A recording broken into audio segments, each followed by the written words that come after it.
കർത്താവിൻ്റെ അതിപരിശുദ്ധമായ നാമം വാഴ്ത്തപ്പെടട്ടെ. പ്രിയമുള്ളവരെ, ഇന്ന് രാവിലെ നമുക്ക് ഒരുമിച്ച് ഒരു വേദഭാഗം നമുക്ക് ധ്യാനിക്കാം. വിശുദ്ധ യോഹന്നാൻ എഴുതിയ സുവിശേഷം 10-ാം അധ്യായം അതിൻ്റെ 10-ാമത്തെ തിരുവചനം.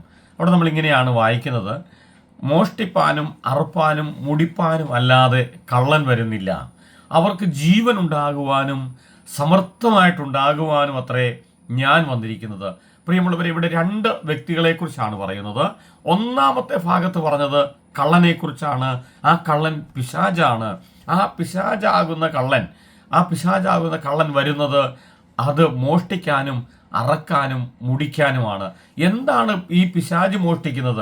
പിശാച് എന്താണ് നശിപ്പിക്കുന്നത്? പ്രിയമുള്ളവരെ, പിശാച് മോഷ്ടിക്കുന്നത് നമ്മുടെ വീട്ടിലെ വിലപിടിപ്പുള്ള വസ്തുവകകളല്ല, പകരം അതിനേക്കാൾ വിലപിടിപ്പുള്ള നമ്മുടെ സമാധാനത്തെ, നമ്മുടെ ആരോഗ്യത്തെ, നമ്മുടെ സന്തോഷത്തെ, നമ്മുടെ വ്യക്തിബന്ധങ്ങളെ ഒക്കെ പിശാച് തകർത്ത് കളയും. പിശാച് ഇല്ലാതെയാക്കി കളയും. ഞാൻ നിങ്ങളോട് പറയട്ടെ പ്രിയമുള്ളവരെ, കുടുംബ ബന്ധങ്ങളിൽ വിള്ളലുണ്ടാക്കുന്നത് പിശാചാണ്. നമ്മുടെ സമ്പത്ത് അപഹരിക്കുന്നത് പിശാചാ. നമ്മുടെ സന്തോഷം ഇല്ലാതെയാക്കുന്നത് പിശാചാ. ആ പിശാചാണ് നമ്മുടെ സ്വസ്ഥതയെല്ലാം എടുത്തു കളയുന്നത്. എന്നാൽ ഞാൻ നിങ്ങളോട് പറയാം, യേശു കർത്താവിൻ്റെ 2-ാം ഭാഗത്ത് പറയുക, എന്നാൽ ഞാൻ വന്നിരിക്കുന്നത് അവർക്ക് ജീവനുണ്ടാകുവാനും. അവർക്ക് എന്ന് പറഞ്ഞാൽ ആരെയാണോ പിശാച് മോഷ്ടിച്ചത്, ആരെയാണോ പിശാച് അറുത്തത്, പിശാച് ആരെയാണോ തകർത്തത്, അവർക്ക് ജീവനുണ്ടാകാൻ. പ്രിയമുള്ളവരെ, ഞാനും നിങ്ങളും പിശാചിനാൽ തകർക്കപ്പെട്ടവരാണെങ്കിൽ, പിശാചിനാൽ മോഷ്ടിക്കപ്പെട്ടവരാണെങ്കിൽ, നിങ്ങൾക്കൊരു പ്രതീക്ഷയുണ്ടെന്ന്, നിങ്ങൾക്കൊന്നൊരു പ്രത്യാശയുണ്ട്. യേശു കർത്താവ് വന്നത് നിങ്ങളെ വിടുവിക്കാനാ, നിങ്ങളെ രക്ഷിക്കാനാ. നിങ്ങളുടെ സമാധാനം പോയ പിശാച് എടുത്തു പോയെങ്കിൽ അത് തിരിച്ചു തരാനാ യേശു കർത്താവ് വന്നിരിക്കുന്നത്.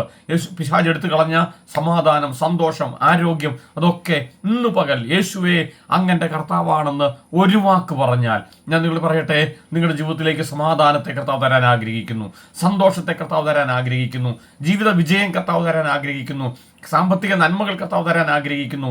നിങ്ങളുടെ ജീവിതത്തിൽ നഷ്ടപ്പെട്ടതൊക്കെ കർത്താവ് മടക്കി തരാൻ കർത്താവിന് കഴിയും. കർത്താവ് പറയാം, ഞാൻ തരുന്നത് സമർത്ഥമായിട്ടാണ് തരുന്നത്. കർത്താവ് എന്തെങ്കിലും തരുന്നുണ്ടെങ്കിൽ അത് സമർത്ഥമായിട്ടാണ് തരുന്നത്. ധാരാളമായി തരുന്ന കർത്താവാണ് നമ്മുടെ കർത്താവ്.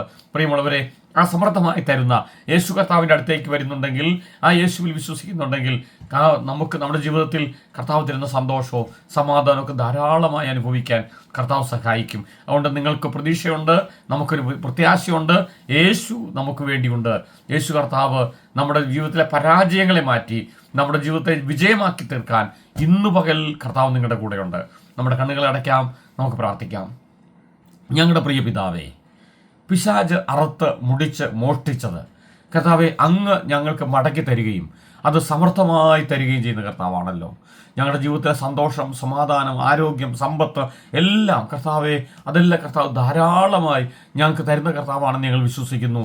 ഞങ്ങൾ ആ കർത്താവെ അവിടുത്തെ സന്നിധിയിലേക്ക് ഞങ്ങളെ സമർപ്പിക്കുന്നു.